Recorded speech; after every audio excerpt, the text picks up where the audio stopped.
Hello, here are some thoughts on Elizabeth in Luke chapter 1.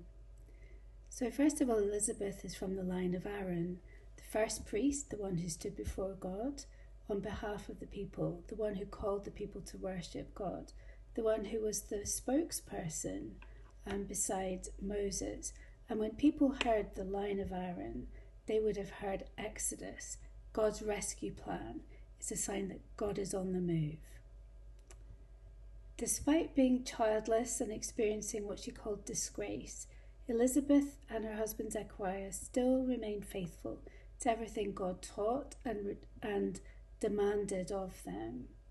And yet when it came to the point where a promise was being given that would remove this disgrace, Zechariah doubted and Elizabeth believed that it was God's action that was bringing this baby to her. So the first words of faith in Luke's Gospel are spoken by a woman, Elizabeth. When Mary comes to visit, Elizabeth is filled with the Holy Spirit and she prophesies over Mary. She proclaims that the baby is her Lord, Kyrios. And at this point we don't know if Mary is actually pregnant already or if these are the words about the baby that she will be carrying in the future.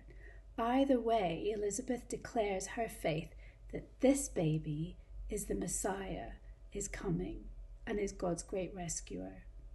So the first person to be filled with the Holy Spirit in Luke's Gospel is a woman, and the first person to identify Jesus as yet unborn as God himself, her Lord, is a woman, Elizabeth. At the circumcision, the rite would be carried out by men, and the naming would be at the same time. And it was possibly women who would have been doing the naming. But the questioning of Elizabeth shows that she was a lone voice for the name of John.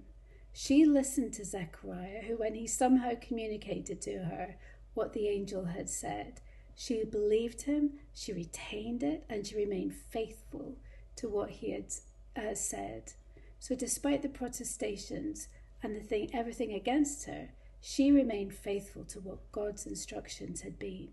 And I see in this a reversal of the Adam and Eve dynamic in Genesis, where Adam failed to communicate God's instructions faithfully and accurately to Eve, and then Eve got them wrong in the face of questioning by the serpent.